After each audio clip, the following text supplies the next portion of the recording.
You know what really grinds my gears? Those I played every franchise game videos. But then when it's time to talk about the handheld versions, they just skip it. And they're like, oh, it's just a lesser version of the real one. Uh, Excuse me? Listen, as someone who grew up on those so-called lesser versions, I can confirm, yeah, most of them are actually trash. But some, just like some small portion of them, some of them are straight up better than the main versions. Like in a type of, how was this even running on the Game Boy, and that is actually fun kind of better, you know?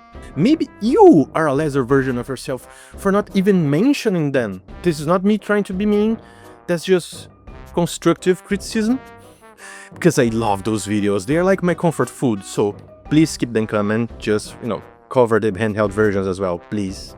And please never stop making videos. And to prove that there are handheld versions worth a while, I'm doing this video. You know what I am talking about. There was this glorious, kinda cursed era between like 2001 and 2015, where publishers would release the same game on every device in existence. Home consoles, handhelds, flip phones that could barely run itself, with same name, same box art, completely different games. Naturally, the console versions were seen as the real ones, and everything else was perceived as just cheap cash grabs. But every now and then, a dev studio working out at a closet with like 6 people and a microwave would cook up something magical on the handheld version. And honestly, sometimes the underdog just wins. And today we're gonna fix that long-standing injustice. I'm gonna show you some handheld ports of versions of games that are straight up better than the main one. And yes, maybe I need a better title. Alright, first up, Avatar on the Game Boy Advance. And yes, I mean the original Avatar. The one with actually good writing, not the blue space aliens thingy. Sorry, I don't like Avatar. This was actually the first game ever based on the Avatar The Last Airbender series. And in fact, I've already done a full video just about this game. So if you wanna go deeper and get to know the game a little bit more than I do justice in this video, click whatever's floating on screen right now, or don't, I'm not under that. But for now, here's the quick version. Like most handheld ports back then, it shares the same basic story as the console versions. And it takes place between books 1 and 2, and the gang is trying to figure out how the Fire Nation is making weird fire-bending machines and, stop them. But here's where it gets good. While the console versions for the PS2, Wii, and etc. went for this safe, clunky action-adventure thingy with just a light dusting of RPG elements, the GBA devs said, nah, let's actually make a game that fits its then platform. So, what we got instead was this top-down Zelda-styled puzzle adventure, where you switch between Aang, Katara, and Sokka, each with their own unique abilities you actually have to use to solve some pretty clever puzzles. It's got that classic GBA pixel art charm and some banger chiptune music to boot. It's honestly a hidden gem in the GBA library. And meanwhile, the console version, it's fine, like aggressive average, I guess. Not terrible, not great, it's just one of those mid-2000s licensed games that fades into the background of a GameStop shelf. So yeah, if that sounds cool to you, check out the full video I did on it. And if not that, just give this game a shot. It's worth a while, you won't regret it. And jumping from one Nickelodeon IP to another, our next entry is about Bob. Now look, some of you had Battle for Bikini Bottle growing up. Great game, no shade here. Actually, fantastic game. But not the GBA version though. That one is kinda hot garbage. But we, the DS kids, we had our own Battle for Bikini Bottom. Spongebob SquarePants Truth or Square on the DS. Which sounds weird to say because the console version of Truth or Square, it's kinda meh. Like, Spongebob games kinda peaked with Battle for Bikini Bottom, and everything that came after that was just like kinda coasting. And by the time Truth or Square dropped, we were like 5 games deep into like flop. But not on DS though, no, on the DS things were just getting better. The previous one, Atlantis Carpentis, was already solid, and Truth or Square, It's everything Atlantis was and more. So, it follows the same plot as the console version, technically, but let's be real, nobody's here for the plot. Oh, you are? I'm sorry, my mistake. Let me just... So, it's the Krusty Krab's 11th 7th anniversary, whatever that means. SpongeBob's lost the secret formula somehow, and Plankton, being Plankton, offers to help by diving into SpongeBob's mind. And that's it, that's the story. It's mostly just an excuse to relive iconic SpongeBob moments, which, fine by me, but what about the game? The game is a legit 3D platformer, and a good one at that. SpongeBob gets 3 different attacks to deal with 3 different types of enemies. And you can explore these big open levels full of collectibles, and now and then you even get to play as some of the other characters. Oh, and one of the coolest things? You slowly fill up SpongeBob's house with stuff as you go. It's cute and satisfying, like it just works. The only catch is the DS gimmickies. A lot of levels rely on the touchscreen or the microphone, which is fine on original hardware I guess, but it's kind of a nightmare on emulators today. But overall, True for Square on the DS is a total hidden gem in the system's massive library. It didn't need to go that hard, but it just did. And I respect that very, very much. Alright, enough Nickelodeon, let's talk Disney. Lilo Stitch is a beloved animated classic. That's the sentence. We all agree, right? Fine.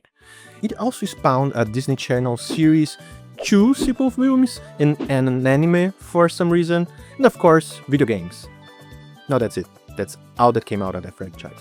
Well, we're talking today about the one released right alongside the first movie in 2002. And this one is actually part of one of the strangest multi-platform launches I've ever seen. See, when this game dropped, it had a version on the PS2, PS1 and GBA. Pretty normal for the time, right? But how many games do you know where the next-gen version is a prequel, the current-gen version is a retelling, and the handheld version is a literal sequel? Come on, tell me, how many? Like, no, really, let me know in the comments if you know any other game that did this, because as far as I know, I think this might be the only one. And okay, now technically the PS2 game has a different title, being Stitch Experiment 626, so at least there's some separation there. But the PS1 and GBA games both go by Lilo and Stitch. And which version is actually the best? Well, you already know, you click this video, you know what we're talking about, but let's start with the PS1 version. It's basically Crash Bandicoot, if Crash had low blood sugar. It's not unplayable, it's just slow, clunky, and kind of forgettable. And when you've got actual Crash and a better Disney platformer on the same system like Going Quackers, it's just a hard game to recommend. But the GBA version though? This one slaps. It's a full-on run-and-gun shooter. Think like Alien Hominid, but with Stitch. And I mean, Stitch with a death wish. Because in this game some aliens abducted Lilo, and you gotta blast through enemies, pick up power-ups and weapons, and even pilot some vehicles in some levels. It's just fast, it's snappy, and it feels great. And between stages you even fly Stitch's ship in these 3D-ish shooter levels, and they are actually pretty cool. There's some legit challenge to be had here, and not like throw your GBA at the wall hard, I mean it's a kid's game, but definitely enough to keep you hooked. Oh, and I guess there's also these stealth levels where you play as Lilo, which, okay, yeah, they are not amazing, but they don't drag the whole game down either in my opinion. They're like the soggy fries you forgive because the burger was great. And the graphics, they are also great, they are super charming. You've got tons of animations, Stitch looks amazing and it's just nice to look at. Like, shockingly well put together for a licensed GBA game. It's the best version of the game, hands down. I think, even if you compare to the PS2 game, it's just the best version. And maybe the only one that is still actually fun to play today. And what's next? Oh, this one is gonna be a little controversial, I think. So, Spider-Man has had a lot of games, right? Some great, some less so. And by the time the Tobey Maguire trilogy wrapped up, you could tell the publishers weren't totally sure what to do with him anymore. So, enter Web of Shadows, released in 2008 on basically everything with a screen. And the console version was met with a lukewarm shrug? Some folks liked the flashy hack-and-slash combat, but overall, it didn't really Land. It was just this weird, ultra edgy take on Spider-Man that felt totally out of sync with the character. Like, bruh, this guy is supposed to crack jokes on the face of certain doom, not have a greedy inner monologue about despair or something. Still, it gave us one thing, that incredible opening cutscene, which, let's be honest, you only enjoy ironically. But here's where it gets more interesting. The DS version of Web of Shadows is a whole different beast. It's not a watered-down port, it's a completely different game. It's a full-on Metroidvania built specifically for the DS, and it's honestly just fun. Sure, the combat isn't as deep as the console version, but it's solid, and it works perfectly within the structure of a 2D exploratory platformer. You can switch between red suit and black suit Spidey on the fly, each with their own movesets and abilities. And the map, it's a classic interconnected layout with lots to unlock. Okay, it can feel a little bit repetitive since it's all city, but the symbiote-infected zones spice things up just enough to keep it kinda interesting. Now here's where we talk about expectations and context, because this is the whole point of this list, I think, right? On a home console, especially in 2008, during the shiny new HD era, you just expected more. And especially in the context of a Spider-Man game. After all, you were paying more, you want that big superhero experience. So yeah, I guess if we just compare both the DS and 360 versions of Web of Shadows, the 360 one could be objectively better. But here's the thing. The DS version punches way above its weight. It delivers a well-designed, genuinely fun Metroidvania experience, tailored for the handheld. And it does that better than the console version does at trying to be a high-budget action game. The console game is fine, passable. You play it once and move on, but the DS game? You actually want to go back to it, even if the death minigame is a little bit boring. It's compact, satisfying, and does exactly what it sets out to do. So yeah, call me crazy, but Web of Shadows on the DS is the best version and definitely worth your shot. And hey, while you were at it, play its Interact sequel on the DS, Shattered Dimensions. It keeps that same Metroidvania structure and is a solid follow-up. Granted, the console version of Shattered Dimension is actually better, but the DS version still holds its own. And from one orphan to another, Harry Potter. Look, this is the best transition I could come up with, give me a break. So, Harry Potter used to be everywhere. It was a cultural moment, books, movies, merch, food, whatever, and of course games. You couldn't just walk into a store without seeing that lightning bolt staring back at you. And I guess it kind of still is, judging by how well Hogwarts Legacy sold. Side note, the Switch version of that game, it's weirdly impressive, like, how is this running levels of good? But that's not what we're talking about today, because even though it's a good port in my opinion, the Switch version is still probably the worst way to play that game. Anyway, today we're going back to the early 2000s, specifically with Harry Potter and the Prisoner of Azkaban on the GBA. And you know, back then every movie got a tie-in game. The early ones were these clunky third-person puzzle adventures which were kind of iconic, even if they are super dated by today's standards. But here's the thing a lot of people forget. The GBA and GBC version of those same games, you know, they were totally different, not the same games at all. So the first two on the Game Boy Color were solid little turn-based RPGs.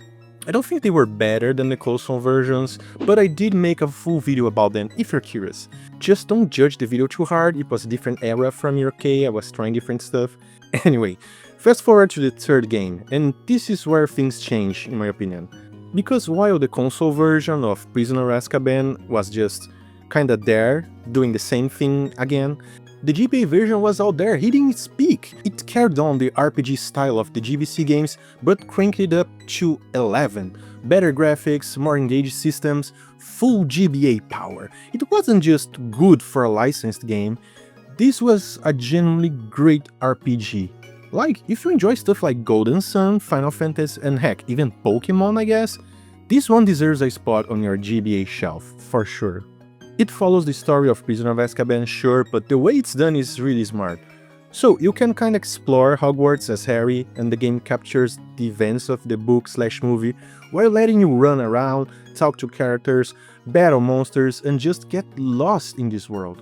And then there's the battle system. It's turn-based, but it has like these cool 3D-ish visuals.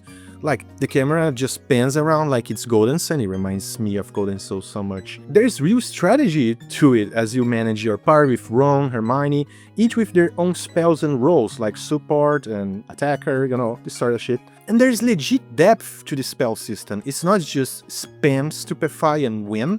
You've got buffs, debuffs, strategy, like real RPG stuff. It's charming, it's polished, and honestly, it's just fun. And I know licensed GBA game doesn't exactly scream hidden gem, but this one is one, especially in a platform already stacked with great RPGs. This one just fits right in. So yeah, out of all versions of Prisoner of Azkaban, this one is the one that deserves your attention. It's not just a good Harry Potter game, it's a good GBA game, period. Sonic Colors DS. That's it. No clever segue this time, I just straight up into it. So, it's easy to forget now, with people drooling over PO6 and Unleashed recompiled, but when Sonic Colors first dropped on the Wii, it felt like Sonic finally was getting back on track. After the flaming rollercoaster that was the period between Sonic 06 and Unleashed, Colors was clean, fun, and full of charm. I love it then, and I still love it now, despite Sonic Colors Ultimate doing everything in its power to make sure that I don't. But here's the thing, as time went on, Colors kinda faded for me. Like, I respect it, but I don't really think about it too much nowadays.